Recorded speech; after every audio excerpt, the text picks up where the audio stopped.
We just got back from the DR. We were at the Hilton La Romana all-inclusive family resort. That resort specifically is broken up into an adult side and a family resort side. So we stayed on the family because we were a group of 11. We had 4 kids go, and then the rest were adults. Um, this series is going to be broken up into 3 separate videos. First is going to be the resort layout and the room. The second video is going to be restaurants, and the third video is going to be pools and the beaches.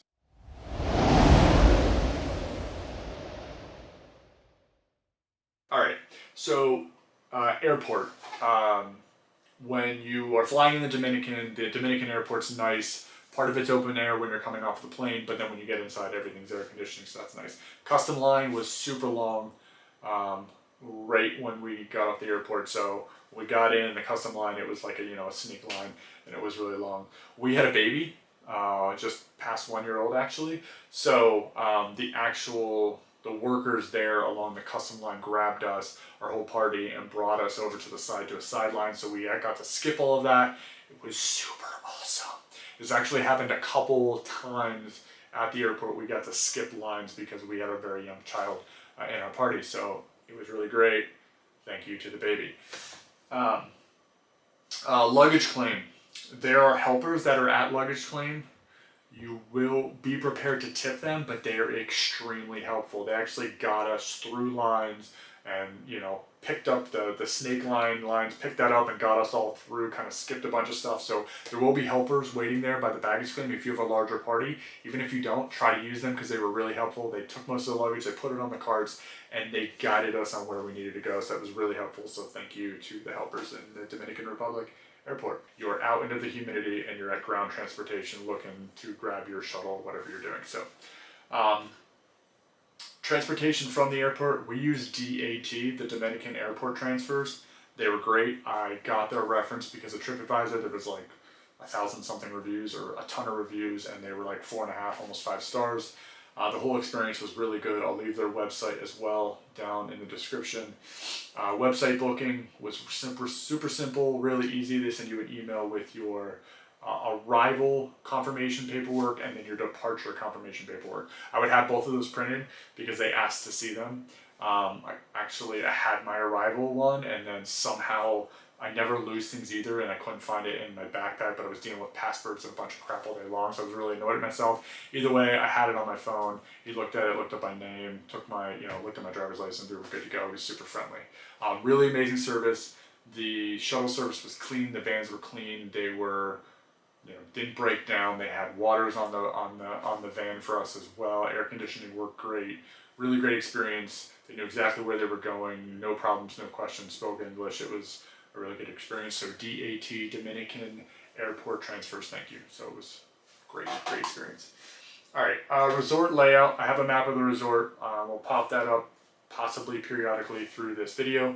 I don't know yet because we haven't gotten to the editing. We'll start with resort amenities. So this isn't all-inclusive. Had pretty much everything, but there was certainly some things that were not great, kind of in my eyes. So lots of pros, lots of cons. We'll get through all of it as we go. The website claims it has all-inclusive gourmet dining without reservations. So I don't know if it all the time doesn't need reservations, but when we were there, whether that's COVID related or whether that's off-season related, I'm not sure, and really it may not be off-season because it's a great time to travel to the Caribbean during this right after hurricane season because there's, it's getting colder where I am in the Northeast US, but there wasn't reservations needed. They mentioned top shelf spirits and a couple things. It's an open air resort, and what I mean by that, the hallways, the lobby, the check-ins, the humidity is everywhere except for in your room. It's obviously air conditioned in your room, air conditioned in the gift shop, air conditioned in the gym, the spa, I would assume. Yeah, pretty sure it is.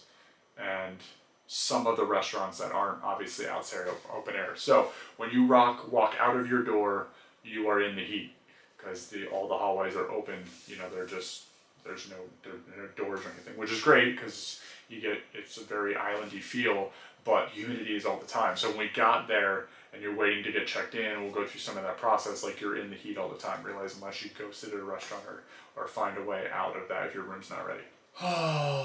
Lobby. So inside the lobby, when there's check-in, there's a bar there, and there's also like a bakery or cafe with coffees, and we'll get more specific into the restaurants and everything in episode 2. But you can't be wet in the lobby. For instance, like you can't come right out of the pool, not have a shirt on, even though it's an open air lobby, and walk right into the lobby and grab something from the bakery or grab a drink. You have to have a cover up or a shirt on, and you can't be like soaked. So realize that like they were sticklers for not being in the lobby and being soaked.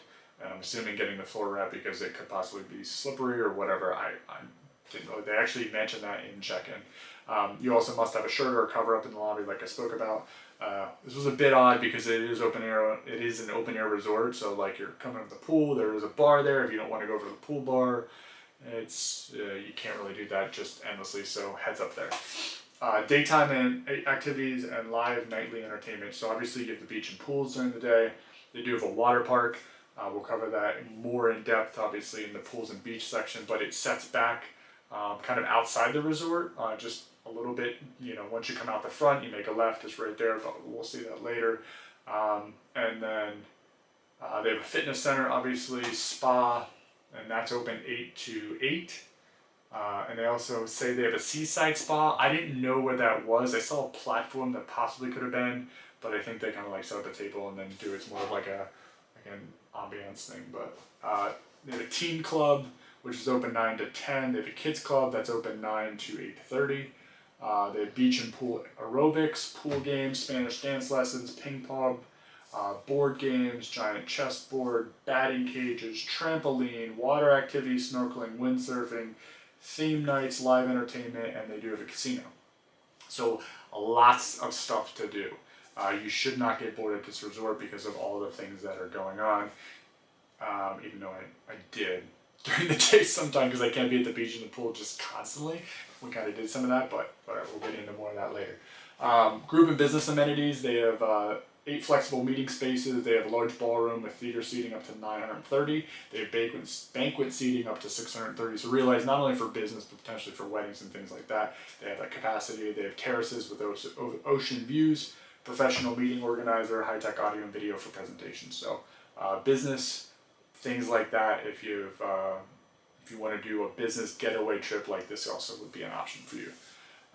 And then I didn't do any of this, but nearby golf courses, they say Teeth of the Dog, Dive for the Links, and La Estancia. So I'm not a golfer myself, but realize that they're reasonably close by, at least from a Google Maps perspective. All right, so check-in process. This was a con for me. This was not a great experience. Part of this is because I'm comparing this resort and this experience a lot to Cancun, which we went to in July. We went to DR in October, so it wasn't far enough. I could remember both of those resorts, especially with doing reviews. It really makes me like experience the whole thing and really take note of items because I'm going to bring that back to you, obviously. So it wasn't a great experience. We arrived at the resort at 1 p.m. Eastern. And then the check-in was until 3, so we kind of had to burn 2 hours. When you've been traveling all day, that was probably part of the reason, it was a bit annoying because we couldn't get right into the room. The 3 p.m. was a hard check-in for pretty much everybody. I didn't see anybody get an early room. The whole experience seemed to be very, very, it had to be clean rooms. They were trying to catch up from people leaving that day. We didn't get into our room until 3:30. So even though check-in's at 3, and I actually was like bolting at 2:55, like right to the line to make sure I could like start the process as fast as possible, we didn't hit our room to 3:30. So it was a full 35 minutes to get through that process. A lot of the rooms weren't ready by 3. So they said check-in's at 3, but a lot of people were, they had like 3 or 4 kiosk of trying to get people in, but there was a lot of people who were upset because there weren't enough rooms available at 3 because of the room service or because of cleaning the rooms. We got an upgraded room partially because our room wasn't ready. So our room was supposed to be, I called a week before, asked for a 3rd floor room because there's only 3 floors. I like being higher up. They had us in a 1st floor room, which was already kind of irritating, but then they upgraded us to a 2nd floor room, which I was like, okay, but we actually got upgraded to an oceanfront room where we were supposed to be and a partial ocean view.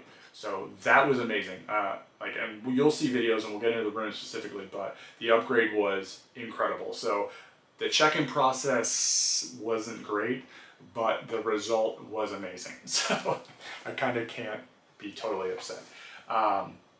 Like I said, I did call for a third. They originally had me in a first floor. That was irritating. So if you do call and ask for things, it sounds like it doesn't make a difference, because the rest of our party were trying to get adjoining rooms, and they didn't have them even their requests taken care of either. So I don't know if that's normal or not.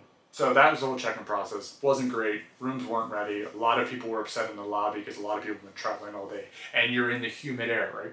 So you're sitting around waiting in lobbies where it's hot and everybody's frustrated, and then the rooms aren't ready. So heads up there. Room quality. So let's get into the room. So once again, we were supposed to be in a partial ocean view king bed, which means we would have been, if you look at the buildings, which you'll see some clips where they kind of run long way along the pool, we would have been like, on the pool side, and maybe saw a glimmer of the beach or the ocean. We got upgraded to second floor, which no one was actually above us, because our little ocean front only has 2 floors, which was great because we didn't hear people walking all the time. And we were dead center in the part of the resort that had the best view because there wasn't as much foliage. So we had a really great ocean view, which you'll see. Room walkthrough and balcony view, you can see that in the B-roll as I'm kind of talking through here. We were on the second floor. There's only 3 floors in the long part of the building, but in our little oceanfront section, there's only 2 floors. The room cleanliness, the room was very, very clean. What was weird though, it was missing things that you wouldn't expect to be missing from a Hilton resort. Considered high-end, considered all-inclusive. We didn't have a trash can. What? Somebody in one of our rooms in our party didn't have any robes in their room. We had 1 robe. They had 0. I didn't have any beer in my fridge. It's an all-inclusive. It's supposed to be stocked full. It looks like it was not filled from the previous person, which was quite irritating. There was no "do not disturb" sign. That was super irritating. Like, the tiny things that should be in kind of every, and even with an all-inclusive, like the beer, I know that's an amenity because of the all-inclusive, but like, I kind of expected. I wanted to have a beer right when I got there. That's kind of like my thing. Seems stupid. I know it's minuscule, but like, those are trash can. That seems dumb. The air conditioning, this worked really well. The gauge on the temperature, the thermostat and to control the temperature worked really, really well. When the balcony doors open, the air conditioning shuts off. So really, if you're gonna have it open and kind of have the fresh air and the sound, you want to have air conditioning, you'll get pretty humid pretty quick. So heads up. Balcony, beautiful glass wall or railing system, so you can see through it. Doesn't block any of the views. The chairs were comfortable. We did not have a table in the balcony. The people next to us had tables, but we did, and that was another thing that was kind of really annoying as well. Robe quality, my wife said they weren't that great. We only had 1, so I didn't have one. I'm not a big robe person anyway, as you've heard in other reviews if you've watched them, but she said they really weren't that great. So this was super annoying. It was a barn-style bathroom door, which I'll show you clips. Like barn-style, they're cool, but not for a bathroom because there's no ceiling, right? Like there's always a gap between the wall and the door, so which means there's no privacy, which isn't a huge deal when it's just my wife and I. But like, just if you have people coming in and out, like if you have family there, or you're showering or whatever, like there's a crack in the door. There's just absolutely no privacy, which made no sense. I don't understand barn door systems on a bathroom door. Maybe I'm just dumb or it's stupid, but I thought that was weird.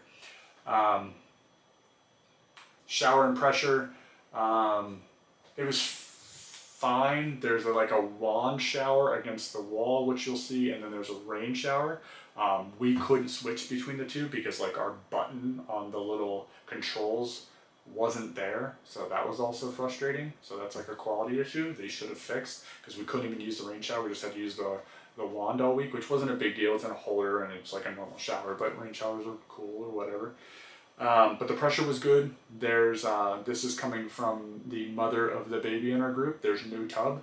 So for moms or parents, make sure you need to accommodate for babies. Like, I guess she had like a portable or blow up one that she had to have for the baby, because there is no tub in any of the rooms. It's kind of like a walk-in big shower. So heads up there. There's only one shelf to put stuff in. It's like this little corner shelf, like a little triangle that would hold like one shampoo bottle. Like, that's frustrating. Like, people bring all kinds of stuff from home, and you'll see in the bathroom, like, there's a crap load of lotions and soaps and shampoos that they provide you, but you have nowhere to put them in the shower. Like, make multiple shelves in the corner. If you're gonna put one, put in 3 so people can put their stuff. Otherwise, there's crap all over the bathroom floor, and that's just frustrating and irritating. So I thought that was a really dumb idea as well. Once again, 2 different shower heads, but there was no way for us to switch them. Other people said the rain shower worked fine and it was amazing, but we didn't have that. So that kind of sucked. Beds were super comfortable. They're like semi-firm. I really enjoyed them. By the end of the week, my back and neck were getting a little sore, so maybe it's a little more firm than I'm used to, but for the most part, they were really comfortable. Pillows, awful. Awful, awful, awful. This is such a simple win for hotels. Like, have big pillows, don't let them just fall apart, and have plenty. Like, we only had 4, but because of the quality of them, it didn't work. Wife was actually using a cushion from the couch to like support, because she has to sleep like a little bit sitting up, and like it's just, the pillow situation was awful. We even asked for more pillows, and they weren't even that great. So the pillow situation, garbage. Hated it. They were terrible. I actually ended up using some of the nights using my airplane pillow just to like add a little more structure to the whole setup. It was bad. Oh, TV services. It was a decent mix of English and Spanish channels, so it was kind of good for all the parties, which I'm cool with. The HD wasn't that great. It was average at best. I've seen a lot better. If you haven't seen the Westin review video, go watch the Westin. I talk like extensively for 7 minutes about their TV service because it was incredible. None of those amenities were at this place. It was just TV. The one thing about the TV, on the main menu, they had the room service menu. You could look at the menus from the restaurants before you go there, so that was kind of cool. But realize like a lot of the menu system is on the TV. It's not like in a booklet or anything. They got rid of all of that, I'm sure, for COVID, so just a heads up. Snacks and beverages in the room. There was no snacks. There was a small coffee station. There was Coke, waters, and then they only had Coors Light as the beer choice for the room. At least that's the only one that I was offered, which stinks because I'm not a Coors Light fan at all. They say they have assortment of beers and liquors and things like that, but really I only saw 2 different beers, and then obviously liquor they have plenty of, but just realize that it's just a Coke, sugar, non-sugar, sugar, Coke, lots of waters, obviously as many as you need, and then the Coors Light. Maid service was very inconsistent. Just like when we walked into the room the first time, things are missing and then not missing, things are replenished and then not replenished, not enough waters, then enough waters, no beer, then beer. It was very random. The room was cleaned. It was nice. They made the beds, things like that. Things were cleaned up. But in the sense of consistency with what you would expect when you come back into your room in the afternoon, it was all over the place. So the consistency was really lacking. Washcloths. This is another thing. Out of our entire party, none of us had washcloths. I don't know if it doesn't exist at the Hilton. We had to specifically ask for one just to get a washcloth, and we only got one, like, for the whole week. It was the strangest thing. Like, washcloths, for some reason, didn't exist in all 4 rooms. Yeah, 4 rooms, nobody could get washcloths out of our party. We had to actually ask for them. What? It was so weird. It was so super weird. Like I said, cleaning seemed fine.